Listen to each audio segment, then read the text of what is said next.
Morning class. कैसे हैं आप लोग? बेटा, हमने अपनी पिछली वीडियो में पार्ट 4 पढ़ लिया था। आज हम पार्ट 5 पढ़ेंगे, लेकिन पार्ट पढ़ने से पहले पार्ट के विषय में थोड़ी सी चर्चा हो जाए। जैसा कि आप लोग जानते हो कि वृक्षों का हमारे जीवन में बहुत अधिक महत्व है। जानते हो ना, सबसे इम्पॉर्टेंट चीज़ क्या है कि वृक्षों से हमें क्या मिलता है, पेड़ों से हमें क्या मिलता है? कोई बताएगा? हाँ जी, पेड़ों से हमें क्या मिलती है? ऑक्सीजन। और ऑक्सीजन अगर हमें नहीं मिलेगी तो क्या होगा? हम जीवित नहीं रह पाएंगे। ऑक्सीजन के द्वारा ही मनुष्य जीवित रह सकता है। तो पेड़ों के द्वारा हमें ऑक्सीजन की प्राप्ति होती है। पेड़ों से हमें फल, फूल, सब्जियाँ, मसाले, लकड़ी इत्यादि चीज़ें प्राप्त होती हैं। फर्नीचर का बनाने के लिए लकड़ी, घर का सामान, लकड़ी, दरवाजे, सब चीज़ जो है वो हमें वृक्षों से ही प्राप्त होती है। लेकिन आज के समय में जैसा कि आप देख रहे हो, सुन रहे हो कि धीरे धीरे जंगलों की कटाई होती जा रही है, वृक्ष कम होते जा रहे हैं, वन कटते जा रहे हैं, जंगल कम होते। जैसा कि अभी का उदाहरण ले लीजिए कि अभी जब कोविड-19 में सबसे ज़्यादा लोगों को किस चीज़ की कमी हुई थी? ऑक्सीजन की। क्यों हुई थी? क्योंकि धरती पर पेड़ तो रहे नहीं हैं। और इस समय टाइम ऐसा आ गया है कि लोगों को ऑक्सीजन खरीदनी पड़ रही है। तो इसलिए कहा जाता है कि अपने आसपास ज़्यादा से ज़्यादा वृक्ष लगाइए, वृक्षों को काटने से रोकिए और जितना हो सके उतने वृक्ष लगाइए। आज के समय में वृक्ष, चारों तरफ का जो वातावरण है वो बहुत प्रदूषित होता जा रहा है। वृक्ष है नहीं, चारों तरफ आप देख रहे हैं कि लोग वनों को काट के बड़ी बड़ी बिल्डिंगें बना रहे हैं, फैक्ट्रियां लगा रहे हैं, जो कि हमारे स्वास्थ्य के लिए बहुत हानिकारक हैं, क्योंकि उसमें से निकलने वाला धुआं हमें बहुत नुकसान देता है। वृक्षों के द्वारा ही हमें ऑक्सीजन की प्राप्ति होती है और हमारे द्वारा जो छोड़ी गई कार्बन डाइऑक्साइड है वो वृक्ष ग्रहण करते हैं और उसके बदले में हमें ऑक्सीजन देते हैं। तो इसलिए वृक्षों का हमारे जीवन में अत्यधिक महत्व है।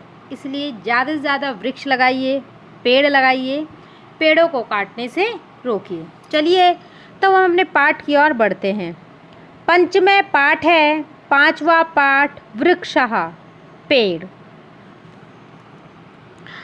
वने वने निवसन्तो वृक्षो, वने वने निवसन्तो वृक्षा, वनं वनं रचयन्ति वृक्षा। वने वने निवसन्तो वृक्षा। प्रत्येक वन में वृक्ष रहते हैं। प्रत्येक वन में वृक्ष, पेड़ रहते हैं। वृक्ष प्रत्येक वन बनाते हैं, पेड़ प्रत्येक वन बनाते हैं। अर्थात कहने का तात्पर्य यह है कि आपने देखा होगा कि जहाँ वन होते हैं वहाँ क्या होते हैं? पेड़ होते हैं। जहाँ वन होगा, जंगल होगा, वहाँ क्या मिलेगा आपको? पेड़ मिलेंगे। और पेड़ों के द्वारा ही वन बनते हैं। कि अगर पेड़ ही नहीं होंगे तो क्या जंगल बनेगा, वन बनेगा? नहीं। तो पेड़ों के द्वारा ही वनों का निर्माण होता है और अगर वन में पेड़ ही नहीं होंगे तो वो वन नहीं होगा। आया समझ में? शाखा दोला सीन विहगा, ते किमपि कूजन्ति वृक्षा। शाखा दोला सीना विहगा। पक्षीगण टहनी रूपी झूलों में बैठे हैं। शाखा, टहनी, दोला, झूला, सीना, बैठे हैं। पक्षीगण टहनी रूपी झूलों में बैठे हैं। ते किमपि कूजन्ति वृक्षा। वृक्ष उनके द्वारा कुछ भी कूकते हैं। पेड़ उनके द्वारा कुछ भी कूकते हैं। आप लोगों ने देखा होगा कि पेड़ों पे तरह तरह के पक्षी बैठे होते हैं और अपनी अलग अलग ध्वनियों में, अलग अलग वाणी में वो कुछ ना कुछ बोलते रहते हैं। पिबन्ति पवनम जल संततम, साधु जना इव सर्वे वृक्षा। पिबति पवनम जलम संततम साधु जना इव सर्वे वृक्षा। अब इसमें पहले लाइन दूसरी लाइन का अर्थ पहले लिया गया है। साधु जना इव सर्वे वृक्षा, सभी वृक्ष सज्जन लोगों की तरह हैं। सभी पेड़ सज्जन लोगों की तरह हैं। पिबन्ति पवनम जलम संततम, निरंतर पवन और जल का पान करते हैं। निरंतर वायु और जल का पान करते हैं। कहने का मतलब यह है कि जो सज्जन लोग होते हैं, आप लोगों ने देखा होगा कि वह बुरी आदतों से दूर रहते हैं, बुरी चीज़ों से दूर रहते हैं, मदिरा, मांस, इन सब चीज़ों से दूर रहते हैं और सिर्फ स्वच्छ भोजन और स्वच्छ पानी ही पीते हैं। उसी तरह से यहाँ पर वृक्षों को भी कहा गया है कि वृक्ष सज्जन लोगों की तरह हैं, जो सिर्फ पवन, वायु और जल का पान करते हैं। स्पृशन्ति पादे पाताल च नभशीर्षु वहन्ति वृक्षा। स्पृशन्ति पादे पाताल च, वृक्ष जड़ रूपी पैरों से पाताल को छूते हैं। वृक्ष जड़ रूपी पैरों से पाताल को छूते हैं। नभशीर्षु वहन्ति वृक्षा, तथा सिर पर आकाश को ढोते हैं। कहने का तात्पर्य है कि आप लोगों ने देखा होगा कि जो वृक्ष होते हैं, पेड़ होते हैं, तो उनकी जड़ें कहाँ होती हैं? पाताल में, धरती में। तो वृक्ष की जो जड़ रूपी पैर हैं वो पाताल को छूते हैं। और आपने देखा होगा कि वृक्ष बहुत ऊंचे ऊंचे और लंबे लंबे होते हैं, ऐसा लगता है कि जैसे आकाश को छू रहे हो। तो इसलिए कहा गया है कि सिर पर वो आकाश को ढोते हैं, अर्थात उनके सिर पर आकाश होता है। उनके जो पैर होते हैं वो पाताल में होते हैं और सर जो होता है उनका आकाश में होता है। पयोदर्पणे स्वप्रतिबिम्बं कौतुकेन पश्यन्ति वृक्षा। पयोदर्पणे स्वप्रतिबिम्बं कौतुकेन पश्यन्ति वृक्षा।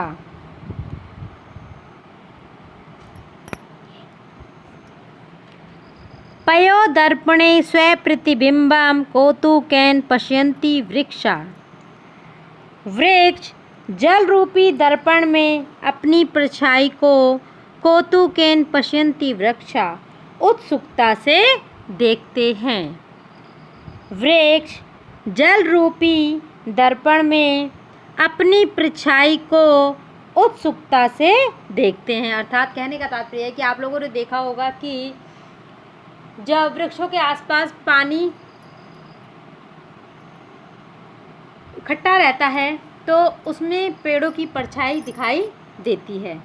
तो यहाँ पर जो कवि वो आकलन कर रहे हैं कि वृक्ष जल रूपी दर्पण में अपनी परछाई को उत्सुकता से देखते हैं।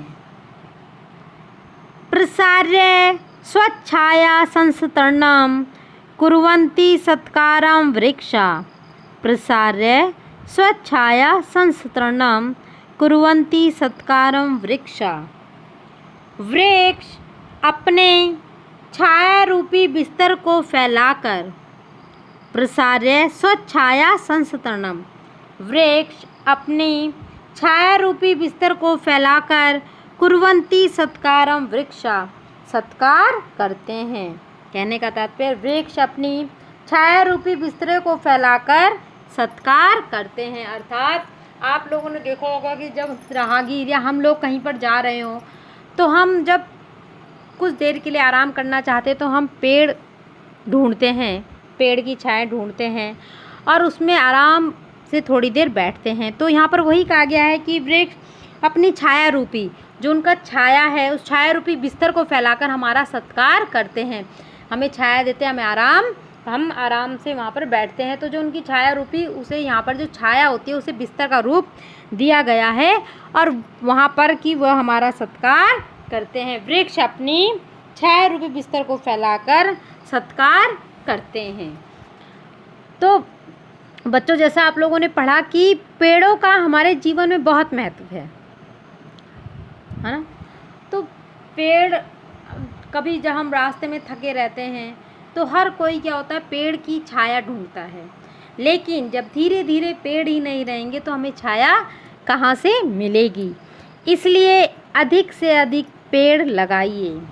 चलिए इस पाठ के शब्दार्थ पढ़ते हैं।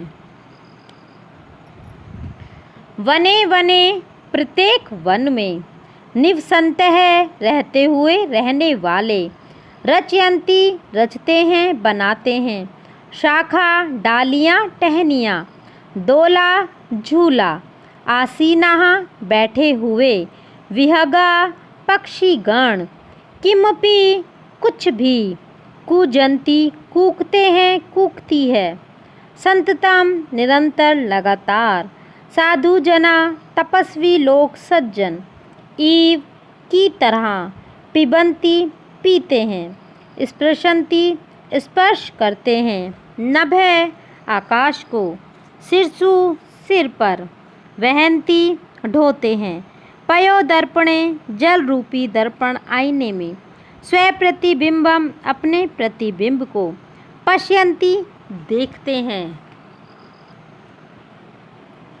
कौतुकेन आश्चर्य से, प्रसार्य फैलाकर, स्वच्छाया संस्तरणम अपनी छाया रूपी बिस्तरे को, सत्कारम आदर। बच्चों, आशा है कि आप लोगों को यह पाठ भली भांति समझ में आ गया होगा।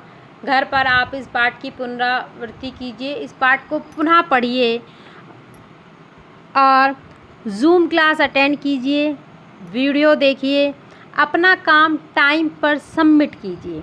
आप लोग अपना काम टाइम पर सबमिट करेंगे तभी आप 100% अटेंडेंस पा सकोगे। कोशिश कीजिए कि आप भी 100% अटेंडेंस पाने वाले बच्चों की लिस्ट में आपका नाम आए और अपना काम टाइम पर सबमिट कीजिए, टाइम पर काम कीजिए। और कार्य आपको अपना यह कार्य है, इस पाठ का हिंदी अनुवाद अपनी उत्तर पुस्तिका में बहुत ही साफ और सुंदर अक्षरों में करना है। कार्य एकदम साफ और सुंदर होना चाहिए और कार्य प्रॉपर वे में सही तरीके से होना चाहिए। पाठ आपको पहले प्रथम पाठ, द्वितीय पाठ, तृतीय पाठ, चतुर्थ पाठ, पंचम पाठ, तो उसी सीक्वेंस में उसी तरह से आपको कार्य करना है।